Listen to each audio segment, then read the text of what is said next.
2장 13절부터 25절까지 함께 합독을 했습니다. 오늘 하나님의 말씀의 제목은 성전의 영적 비밀입니다. 저번 주에 말씀의 제목이 무엇이었나요? 저번 주에 말씀의 제목이 뭐였어요? 가나 혼례의 영적 비밀이었죠. 근데 오늘은 성전의 영적 비밀에 대해서 함께 나누기를 소망합니다. 자, 우리 옆에 사람들하고 한번 인사 한번 해볼까요? 주님의 이름으로 축복합니다. 축복합니다. 아멘. 자, 요한복음은 제가 계속해서 반복해서 말씀드리고 있습니다. 사도 요한이 이 요한복음을 썼는데요. 그 사도 요한이 이 요한복음을 쓴 이유가 있겠죠. 목적이 있겠죠. 그 목적은 바로 예수님이 하나님의 아들이시고 그 하나님의 아들이신 예수님을 믿는 자에게는 생명을 주신다는 말씀을 계속해서 설명하고 있습니다. 그래서 요한복음 20장 31절의 말씀은요, 우리 모두가 다 암송을 해야 해요. 예수가 우리 안에 들어오시면 이제 생명이 우리 안에 들어온 것이라 그 말이에요. 생명이 들어오는 사람들은 이제 하나님의 말씀을 쫓아서 그 말씀을 따라서 살아가는 사람들입니다. 그래서 오늘 본문에 보면은요, 요한복음 2장 13절에 유대인의 유월절이 가까운지라 이렇게 말하고 있죠. 그러면 이 유대인의 유월절이 뭔지를 알아야 되겠잖아요. 이스라엘의 3대 절기 중에 하나가 유대인의 유월절입니다. 그래서 히브리어로는요 페사흐라고 그러고 영어로는 패스오버이라고 말합니다. 즉 이것은요 넘어가다, 그 다음에 또 상관되지 않다, 그 다음에 또 관계없다, 이런 뜻이 있거든요. 그래서 재앙이 넘어가고 죽음이 넘어가는 것을 유월절이라 이렇게 말합니다. 유월절이라는 것은 이스라엘이 430년 동안 이집트의 노예 생활을 했어요. 그리고 그 노예 생활에서 탈출한 날을 기념하는 날이 바로 유월절입니다. 이 유월절에 대한 기록을요 출애굽기 12장에 보면 아주 자세하게 기록되어 있는 것을 볼 수가 있습니다. 모세가 시내산에서 하나님의 소명을 받습니다.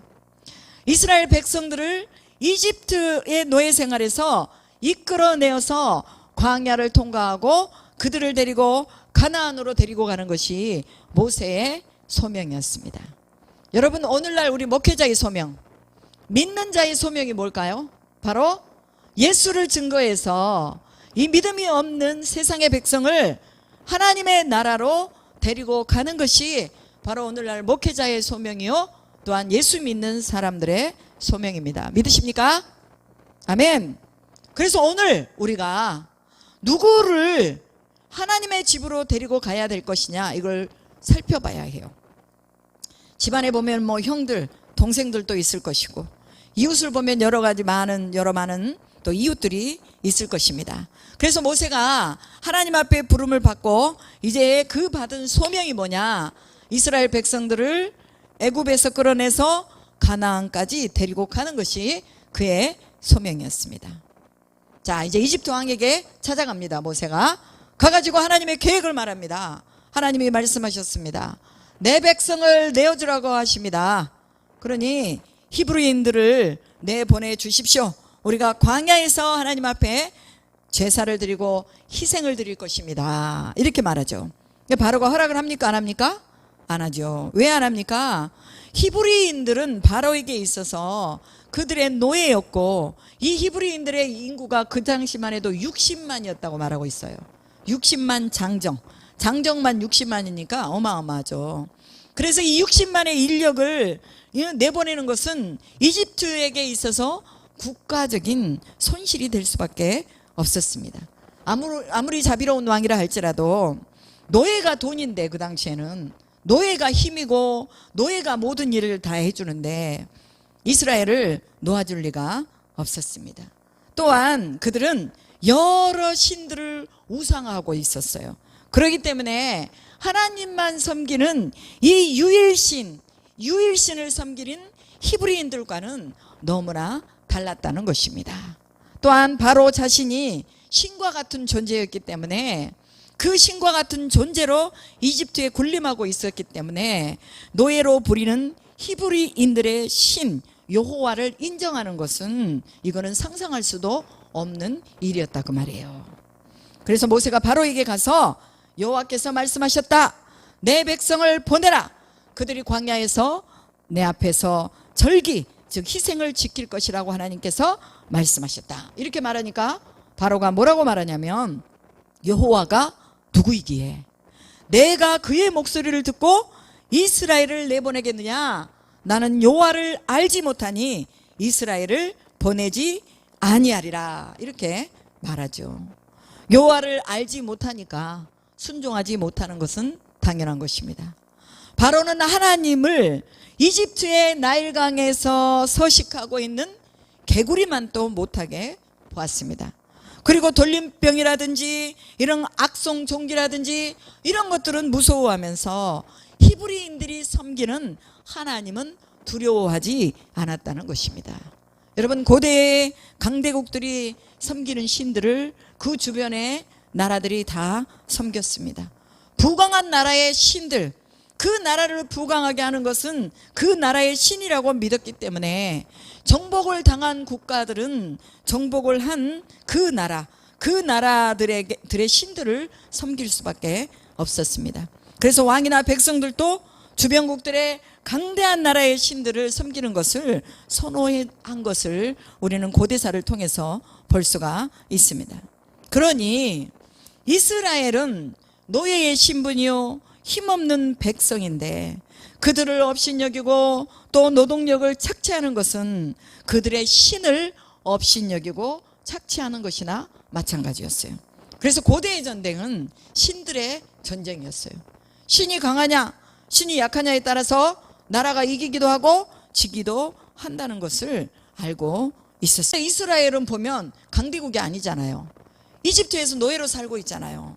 그런데 그 하나님 여호와를 이집트뿐만이 아니라 다른 나라 사람들이 그 하나님을 믿고 그 하나님을 섬기겠느냐 이 말이죠. 그때 당시에 전국으로 보았을 때. 그래서 하나님은 430년 동안 긴 세월을 침묵하면서 노예로 사는 이스라엘에게 아무 일도 해주지 않았습니다. 그냥 단지 백성들을 번성하게만 했어요. 백성의 수만 늘리는 일만 했어요.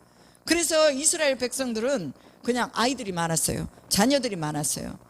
그래서 이 아브라함에게 약속하셨던 내 자손을 하늘의 별과 같이 바다의 모래와 같이 많게 해주리라는 그 약속에만 충실하게 이스라엘을 돌보고 계셨던 거예요.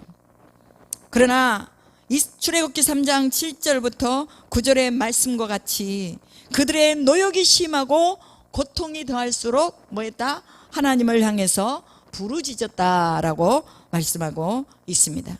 그 부르짖음이 하나님 앞에 들려져서 하나님은 430년 전에 아브라함에게 하신 약속을 이루실 그때가 되었다고 생각하셨고, 그리고 이 약속의 말씀을 실행할 한 사람을 부르셨는데 그가 바로 모세였습니다. 그리고 그를 이집트로 보내서 하나님의 백성들을 구해내게 했다는 것이죠.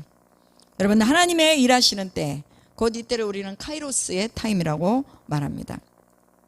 하나님의 방법대로 준비된 사람을 부르시고 하나님의 방법대로 하나님의 일을 이루어 나가시는 그 시간이 바로 카이로스의 타임입니다. 하나님의 능력이 없어서 이스라엘 백성들에게 침묵하는 것이 아니었습니다. 또 하나님은 그 백성들이 땅을 준비하신 그 땅에 백성들이 만들어져야 되겠기 때문에 하나님은 430년 동안 그대로 침묵하면서 기다리시는 겁니다. 이스라엘의 노예 생활 속에서 숨겨진 하나님의 비밀을 우리는 여기서 볼 수가 있습니다.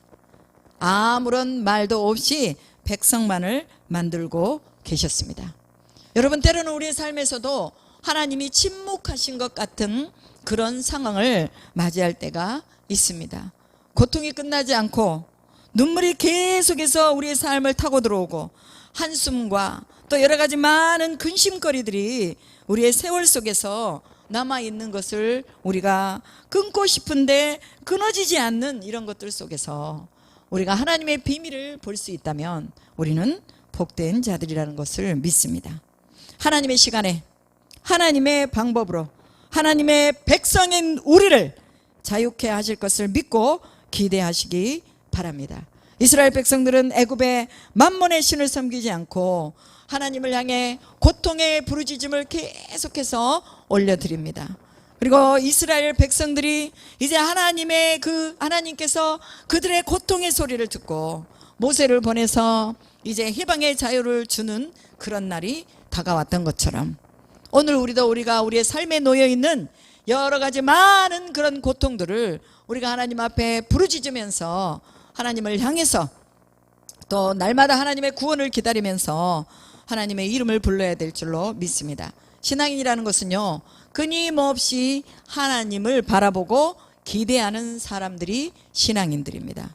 그래서 나의 문제, 어떤 나의 그런 환경을 바라보는 것이 아니라 끊임없이 하나님을 바라보면서 계속해서 하나님을 기대하고 하나님을 의지하고 하나님이 응답하실 때까지 그 기도를 멈추지 않는 것이 바로 신앙인들의 자세라는 것입니다. 바로 왕은 모세가 와서 하나님의 백성들을 광야로 보내서 희생의 제사를 하나님께 드리도록 허락해 달라고 한 그 이후부터 이제 이스라엘에 대한 그의 노여움은 더 강한 고욕으로 시작된 것을 볼 수가 있습니다. 노동이 심해지고 더 탄압이 계속되니까 이스라엘 백성들은 그 노역의 고통이 심해지니까 모세를 향해서 원망하기도 했습니다. 하나님은 순종하지 않는 바로 왕과 이집트 앞에 10가지 재앙을 내렸어요. 그런데 9가지 재앙을 당할 때까지 이집트의 바로 왕은 그의 강팍한 마음을 거두지 않았습니다. 이집트의 백성들이 전염병으로 죽어가고 돌림병으로 죽어나가고 토지의 소산들이 개구리나 발이나 이나 우박이 내려가지고 모두 다 소멸할 때까지 절대로 바로는 이스라엘을 이집트에서 보내지 않았다는 것입니다. 그만큼 이집트는 히브리 노예들이 없으면 안 되는 그런 구조를 국가가 가지고 있었다는 것을 볼 수가 있습니다. 자신이 가지고 있던 것을 놓기는 쉽지 않죠. 이것들이 자신들에게 가져다주는 이익이 얼만데 이걸 놓아버리겠어요. 이걸 놓는다는 것은 어떻게 보면 바보스러운 일이죠. 그러나 바로에게 하나님이 내 백성을 보내라 했을 때 하나님은 이미 자신의 백성을 이집트에서 끌어낼 각오를 하시고 준비를 하셨다는 것을 볼 수 있습니다. 아무리 강력한 것들이 우리를 붙잡고 있다 할지라도 하나님이 작정하시면 된다 안 된다? 된다. 그렇기 때문에 우리는 하나님의 손을 의지하고 우리가 가지고 있는 여러 가지 많은 환경의 어려움을 우리는 또 그것을 바라보지 말고 하나님을 바라보는데 초점을 맞추고 계속해서 경건의 훈련과 연습을 해나가야 된다는 것입니다. 그래서 이집트의 백성들이 이제 여러 가지 많은 환난을 당하고 마지막 10가지 재앙인 이집트의 장자부터 사람인 장자부터 동물의 장자에 이르기까지 죽게 될 것이라는 이 재앙을 선포한 후에 출애굽기 12장에서 유월절에 대해서 자세하게 설명해주고 있습니다. 각 가족의 수대로 흠없고 일련된 수컷으로 된 어린 양이나 염소를 취하고 그 염소를 이제 자기 집으로 데리고 왔으면은 그것을 며칠 동안 14일 동안 그것을 간직하였다가 14일 날 해가 질 때에 이스라엘 회중 앞에서 그 양을 잡고 그 양을 잡아서 그 피를 어디다 바르라고 그랬어요? 문솔주에 바르고 그 다음에 임방에, 임방이라는 것은 집에 들어가는 그 입구를 말하는 거죠. 임방에 바르고 그 밤에 그 잡은 양의 고기를 무교병과 쓴나물과 아울러서 그것을 먹고 그것을 아침까지 남기지 말고 만약에 아침까지 남아있으면 그것을 다 불사르고 그리고 그것을 먹을 때에는 허리에 띠를 띠고 발에 신을 신고 지팡이를 잡고 급하게 먹어라. 이것이 바로 여호와의 유월절이니라 하고 모세가 기록하고 있습니다. 여러 가지 설명들은 나중에 기회가 있으면 또 할 것이지만 오늘은 유월절에 대한 부분을 얘기하고 있기 때문에 이 유월절이 그만큼 피를 바르고 또 그 살을 먹는 것입니다. 이것이 바로 오늘 이 예수님에게 감춰져 있는 유월절 어린 양의 비밀이라는 것을 알 수가 있죠. 그 피만 바르는 것이 아니라 뭘 먹는 거예요? 그 몸을 같이 먹는 거예요. 그래서 예수님이 성만찬을 하실 때 이것은 내 피다, 이것을 받아 마시라, 이것은 내 몸이다, 이것을 받아 먹어라, 이렇게 말씀하셨잖아요.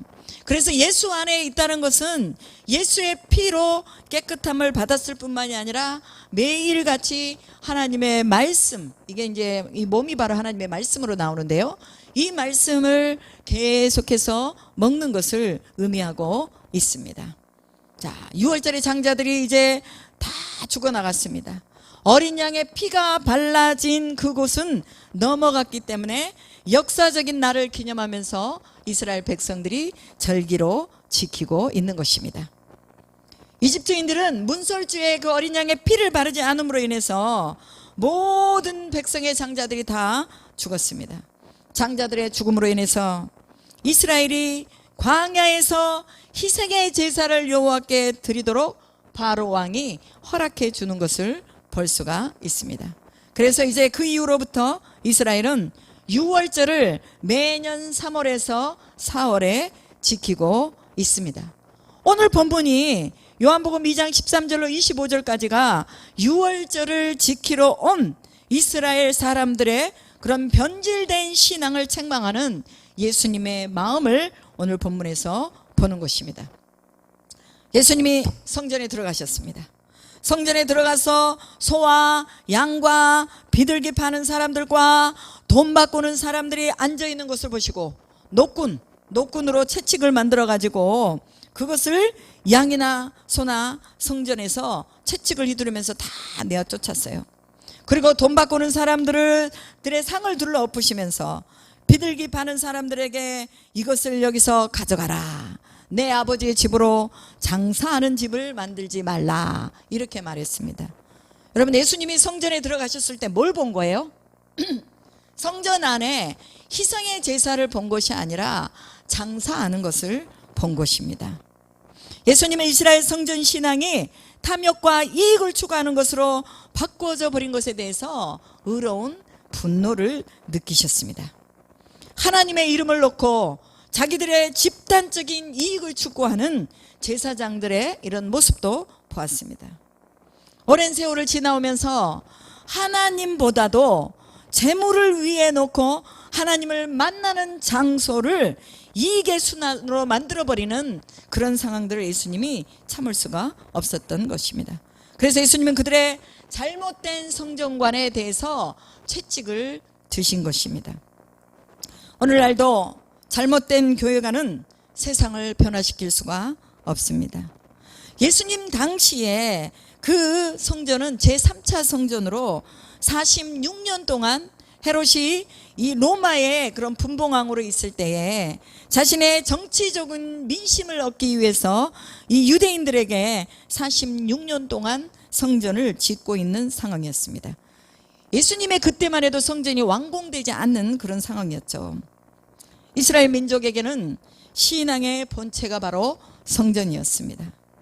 그런데 예수님이 왜 그 성전에서 채찍을 휘두르시며 성전을 헐어라, 내가 3일 만에 다시 일으키리라, 이렇게 말씀하시죠. 유대인들이 그 말을 듣고 깜짝 놀라기도 하고 비웃기도 하고 조롱하면서 이 성전을 46년 동안의 지었건을 3일 동안에 일으키겠느냐? 네가 지금 무슨 말을 하는 것이냐? 너 어떻게 된 거 아니냐? 이렇게 비웃는 것이죠. 그러나 예수님은 오늘 성경에 분명히 말씀하십니다. 21절에 예수는 성전된 자기 육체를 가리켜 말씀하신 것이라. 22절에 뭐라고 말했어요? 죽은 자 가운데서 살아나신 후에야 제자들이 이 말씀을 하신 것을 기억하고 성경과 예수께서 하신 말씀을 뭐 했더라? 믿었더라 라고 기록하고 있습니다. 이때 예수님이 이 말씀을 하셨어도 제자들조차도 이해할 수 없는 말씀을 하셨다는 것입니다. 우리는 이스라엘의 성전신앙의 기원에 대해서 살펴봐야 합니다. 그 성전 신앙의 기원은 레위기 1장부터 27장까지 시내산에서 이스라엘 백성들에게 하나님이 법을 제정하십니다. 그 법은 제사법, 제사법 안에 5가지의 제사가 들어가죠. 그리고 민법, 또 상법, 도덕법, 절기, 규례, 그다음에 희년, 11조 이런 여러 가지의 법을 제정하시면서 이제 내 백성으로 살기 위해서는 내가 주는 이 법 안에서 너희가 충성스럽게 나를 섬기면서 또 서로 간에 함께 이 법을 지키면서 살아야 된다고 말씀하셨습니다. 이집트에 살 때는 하나님의 백성으로 특별한 법이 없었습니다. 그러나 이제 하나님께 희생의 제사와 절기를 지키라고 빼어내신 후에는 법을 주셔서 백성을 서로 보호하고 보호받기 위한 장치를 하신 것입니다. 우리나라에도 법이 있습니다. 헌법이 있고 민법이 있고 상법이 있고 여러 가지 많은 법이 있습니다. 이 법은 백성을 보호하기 위해서 제정된 것입니다. 마찬가지로 하나님도 하나님의 백성들을 보호하기 위해서 법을 주신 것입니다. 범죄했을 때 그 죄로 말미암아 죽을 수밖에 없지만 그 죄를 용서함 받을 수 있는 방법을 통해서 속죄의 은총을 이스라엘 백성들에게 누리게 하셨습니다. 그 속죄의 은총의 제사가 바로 5대 제사 뭐예요? 번제, 소제, 화목제, 속건제, 속죄제. 이 제사가 바로 이스라엘 백성들이 성막 안에서 하나님께 드리는 제사였습니다. 이 제사는 내 죄를 깨끗하게 씻음을 받고 내가 다시 용서를 받을 수 있는 유일한 그런 기회였습니다. 그래서 그 제사는 반드시 어디에서 이루어졌어요? 성막 안에서 이루어졌습니다.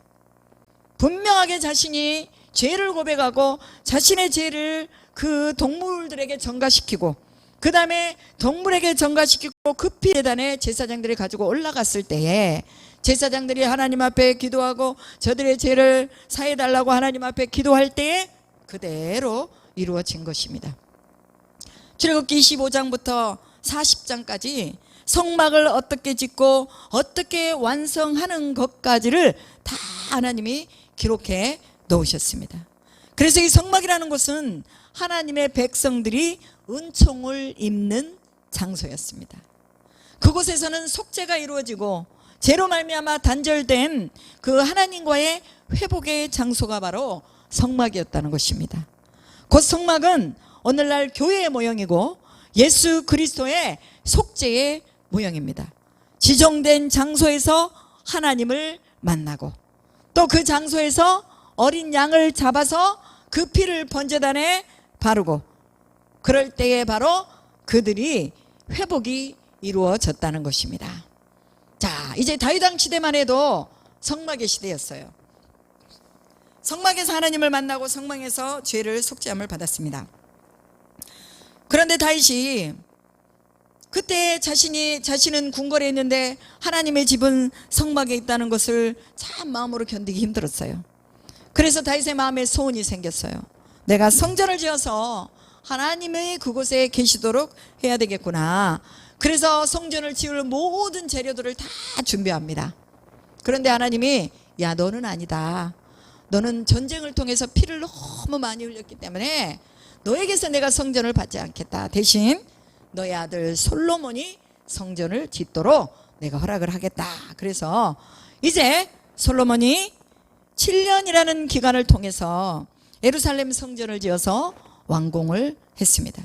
열왕기상 5장부터 솔로몬이 히람을 시켜서 성전을 짓는 것을 볼 수 있습니다. 솔로몬 때에 성막의 신앙에서 이제는 성전의 신앙으로 바뀌게 되는 것을 볼 수 있습니다. 그래서 성전은 열왕기상 5장 5절의 말씀을 따라서 여호와의 이름을 위하여 건축되었던 것입니다. 그러면 솔로몬 시대의 성전이 예수님 시대에도 그대로 있었습니까? 아니에요. 솔로몬 시대의 성전은 바벨론이 침공해서 느부갓네살이 이제 바벨론을 586년에 남유다를 멸망시키면서요 성전을 다 파괴해버렸어요. 그리고 나서 70년이 지난 다음에 수르바벨이 와서 다시 성전을 재건했는데, 이제는 다시 로마가 집권하면서 이제 성전을 완전히 다 폐쇄시켜버리고 다 없애버렸다 그 말이죠. 왜 강도의 구렬로 만들고 있느냐라고 진노하신 그곳이 바로 이곳입니다. 솔로몬이 역대하 6장에서 하나님께 성전을 올려드리며 이렇게 고백합니다. 6장 20절에 보면 내 이름을 거기에 두라 하신 곳 이 성전을 향하여 주의 눈이 주야로 보시오며 종이 이곳을 향하여 비는 기도를 들으시옵소서. 주 앞에 범죄해서 적국 앞에 패하게 되었을 때에 주의 이름을 인정하고 주께 돌아와서 이 성전에서 빌거든 응답해 주시고 용서해 주십시오. 즉 솔로몬의 성전은 회개의 집결체였고 하나님의 인도와 보호와 만남을 구하는 하나님의 이름으로 응답하는 하나님의 영광이 운행하는 장소였습니다. 창조주 하나님은 우주보다 크신 분이잖아요. 이런 크신 분이 성전에 제한될까요? 안 될까요? 성전에 제한받지 않으십니다. 그럼에도 불구하고 하나님이 인간에게 오셔서 인간과 함께 거할 수는 없지만, 그러나 하나님을 찬양할 때, 성전에서 하나님을 경배할 때, 주의 이름이 있는 그곳에서 하나님을 예배할 때 하나님이 우리의 예배를 받아주시고 우리의 기도를 들어주시라고 솔로몬이 성전 신앙을 고백하고 있는 것입니다. 이 성전은 인간을 격려하고 축복하기 위해서 필요한 것이지 하나님이 어디에다 가둬놓기 위해서 성전이 필요한 것이 아니라는 것입니다. 솔로몬은 그 하나님을 잘 설명하면서 탁월한 영성으로 성전을 봉헌한 것을 볼 수가 있습니다. 성전 신앙은 제사 드리는 의식만 있는 곳이 아니라 하나님을 전심으로 만나는 장소였기 때문에 예수님이 6월절에 제사 드리기 위해서 멀리서 며칠을 걸려가지고 예루살렘에 모이는 사람들의 그 성전 신앙과 그들을 위해 준비한 양과 비둘기 파는 것을 용납한 제사장들의 성전 신앙에 변질된 것을 보고 책망하신 것입니다. 오늘날도 우리가 편하게 예배를 드리고 의식적으로 하나님 앞에 예배를 드리고 믿음이 없이 예배를 나오고, 그래서 하나님의 전적인 그런 만남과 그분이 주시는 그런 영광보다는 자기 자신의 어떤 사역과 자기의 어떤 충족의 조건을 만들기 위해서 교회를 나오는 교인들을 하나님이 책망하시는 소리를 들으시기 바랍니다. 여러분, 책망이라는 것은요, 그것은 그 사람을 멸하기 위해서 책망하는 것이 아니라 그 책망 속에 뭐가 담겨져 있어요? 하나님의 사랑이 담겨져 있는 것을 볼 수 있기를 축복합니다. 우리 마음에 계신 그분, 과연 하나님이 여러분의 마음에 계십니까? 오늘 예배드리는 우리 안에 하나님이 계십니까? 예배하는 이곳에 성령의 임재를 구하면서 사유하심과 용서하심을 구하면서 오늘도 용서와 화해의 마음으로 형제와 이웃에게 나갈 준비가 되어 있느냐는 것입니다. 하나님의 말씀을 가지고 선포하러 우리는 또 우리의 이웃과 세상을 향해서 나가야 되는 것이죠. 여러분, 교회에 와서 구경꾼으로 예배드리고 또 예배드리는 사람들을 관람하다가 자기 그냥 기분이 안 내키면은 교회를 떠나가고, 그리고 또 자기 기분이 안 내키면은 또 입도 벌리지 않으면서 찬양도 안 하고, 이런 사람들 참 많아요.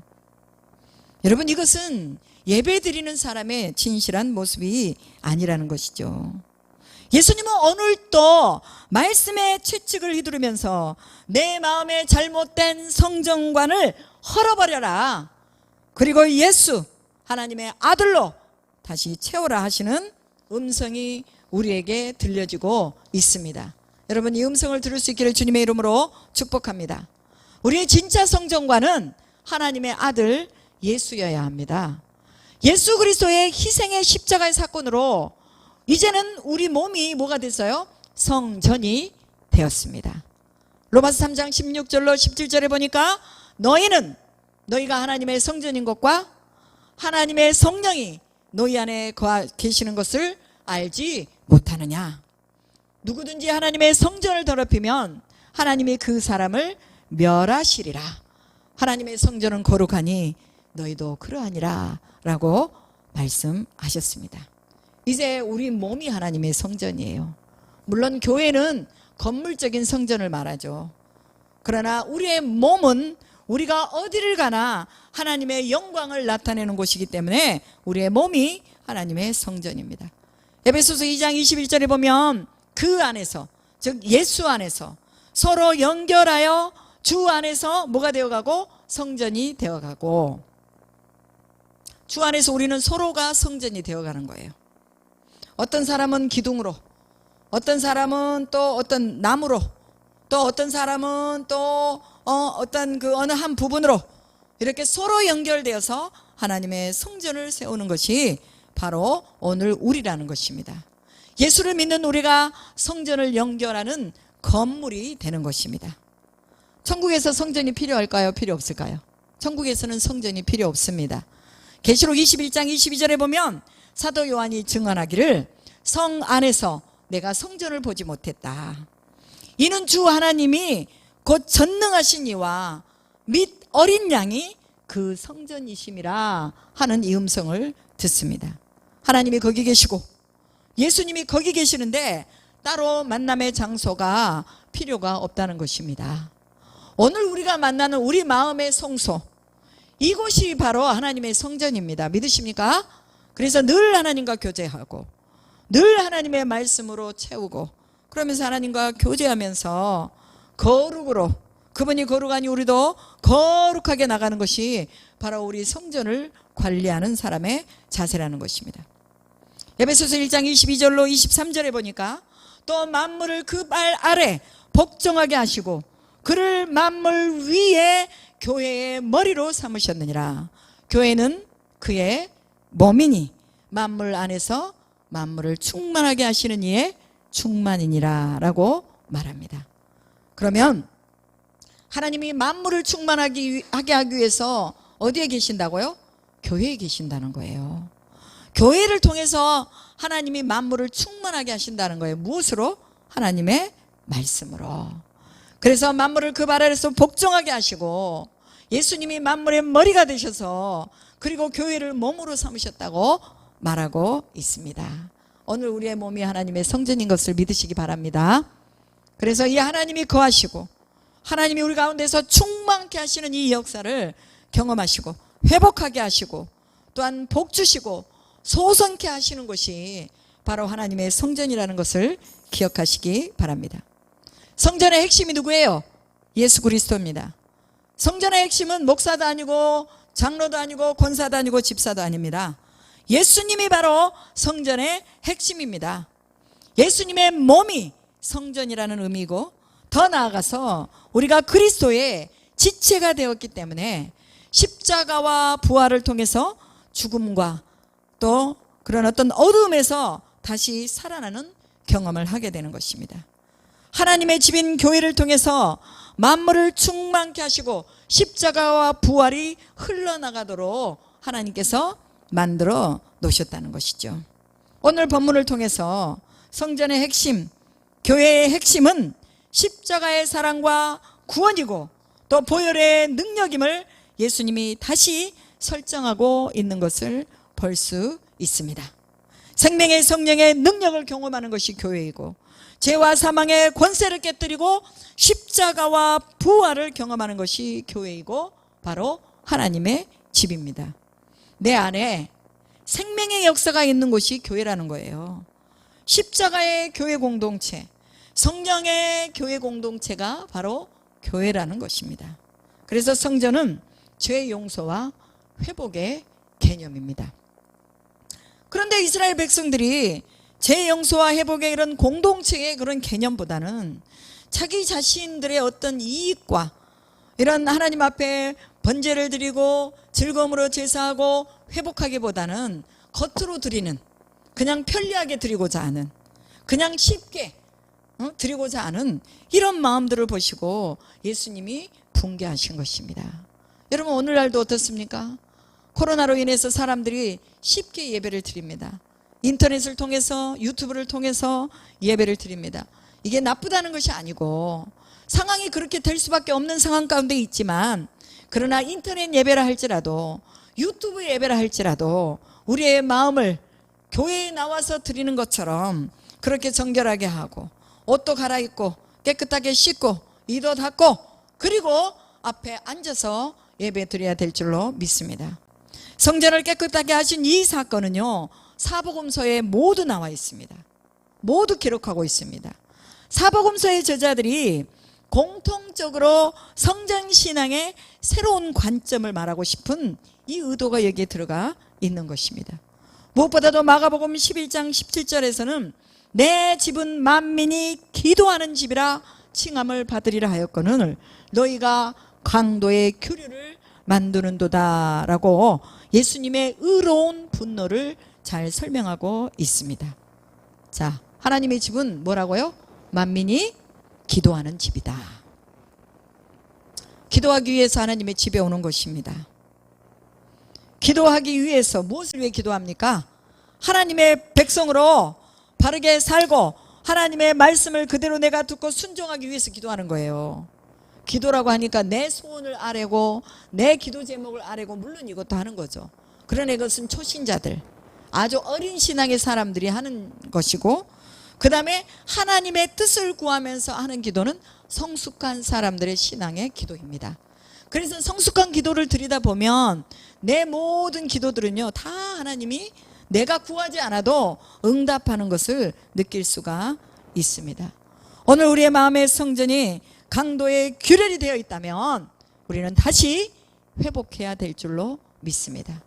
오늘 우리의 교회가 만민이 기도하는 이 기도의 집에 그런 어떤 기도를 상실하고 있다면 우리는 우리의 교회가 다시 회복하도록 기도해야 될 줄로 믿습니다. 오늘 우리의 교회들에서 십자가와 부활이 선포되지 않는다면 우리는 성전으로서의 기능을 다하지 못하고 있는 것입니다. 그렇기 때문에 새 생명의 역사가 일어나도록 마음을 깨끗이 하고 정리하고 십자가와 부활 앞에 우리가 다시 서야 하는 것입니다. 요한복음 2장 23절에 예루살렘에서 그의 행하시는 표적을 보고 많은 사람들이 예수를 믿었다고 기록하고 있습니다. 그런데 예수님은 그 몸을 그 사람들에게 의탁하지 않으셨습니다. 많은 사람들이 예수께 몰려왔지만 그 몸을 의탁하지 않았어요. 그리고 25절에 뭐라고 나와 있습니까? 사람에 대해서 누구의 증언도 받으실 필요가 없었으니 이는 그가 친히 사람의 속에 있는 것을 아셨습니다. 이렇게 말하죠. 여러분, 성전신앙을 가지고 있는 사람들은요 사람을 의식하지 않습니다. 내가 뭔가를 해주고 나서 그것을 그 사람에게 받지 못했다는 것 때문에 분노하고 또한 자기가 가지고 있는 이런 친절과 사랑을 거두지 않는다는 것입니다. 우리의 모든 문제는요 사람에게 의탁하는 것이 문제가 있습니다. 교회 나와서 목사님에게 의탁하고 또 목사님을 의지하고 그 목표가 제대로 되지 않으면, 기대에 차지 않으면 배신감을 느끼고 그리고 교회를 떠나버리잖아요. 이것은 올바른 그런 태도가 아니죠. 기대하면 보상해 주기를 바라는 마음이 있기 때문에 부부관계나 사람관계에서도 우리는 불쌍히 여기면서 도와주는 것은 하지만 그러나 대가를 바라고 기대하고 그리고 거기에서 또 기대에 충족이 안 되면 배신하고 이런 일들이 있기 때문에 사람은 상황에 따라 변하고 여러 가지 많은 환경에 따라 변하는 존재이기 때문에 우리는 사람을 사랑하고 존중하고 아끼고 끝까지 용서할 뿐이지 그들에게 뭔가를 기대고 그들에게 뭔가를 바라고 이런 것 자체가 예수님은 그걸 아예 기대하지 않았다는 것입니다. 오늘 마지막 이 본문에 나와 있는 것처럼 사람의 속에 있는 것을 친히 아시는 예수님께서 오늘 우리 속에 있는 것을 친히 아실 줄로 믿습니다. 내가 성실하고 내가 신실하게 하나님의 성전관을 가지고 있는가, 아니면은 내가 이 유대인들처럼 정말 강도의 규례로 하나님의 성소와 성전을 내가 만들어가고 있는가, 이걸 다시 보면서 오늘 우리는 성전관을 회복해야 될 줄로 믿습니다. 성전의 영적인 비밀이 무엇이냐? 바로 예수 그리스도이십니다. 예전에는 성전을 통해서 하나님을 만났지만 이제는 예수가 오셨으니 누구를 통해서 하나님을 만난다고요? 예수님을 통해서 하나님을 만나는 길을 예수님이 말씀하고 있고 선포하고 있습니다. 오늘도 우리의 삶에서 그 예수가 우리 안에 계시고 성전의 역사가 우리 안에서 또 영적인 비밀이 풀어지고 이 성전의 거룩함이 우리에서 나타나도록 하나님 앞에 늘 기도하면서, 또한 오늘 본문의 말씀 속에서 예수님이 오늘 나에게 이러한 채찍을 휘두르신다면 내가 얼마나 부끄러운가. 내가 예수님께 칭찬받는 내 성전을 만들기 위해서 하나님의 말씀으로 거룩해지도록 날마다 훈련하고 연습하면서 살아야겠다는 결단이 있기를 주님의 이름으로 축복합니다. 기도하겠습니다. 전능하신 하나님, 감사합니다. 예수님이 채찍을 휘두르신 이유는 바로 그들이 하나님과 만나는 장소, 또 하나님과 교제하는 장소, 죄를 사함받고 죄를 용서받는 그 장소에서 하나님, 저들의 이익과 저들의 어떤 그 집단적인 그런 소득을 위해서 또 하나님의 성전을 더럽혔던 것을 예수님이 보셨습니다. 오늘 우리가 하나님의 교회, 하나님의 성전에 어떤 우리의 이익이나 집단적인 욕망이나 이런 것들 때문에 성전을 더럽히지 아니하도록 도와주시고, 이 성전에 하나님을 만나고 용서와 기쁨과 자유와 십자가와 부활만이 흘러나갈 수 있도록 우리의 성전들을 정결케 하시고 깨끗하게 하시기를 예수 그리스도의 이름으로 또 바라옵고 바라오며 감사하며 기도드리옵나이다. 아멘.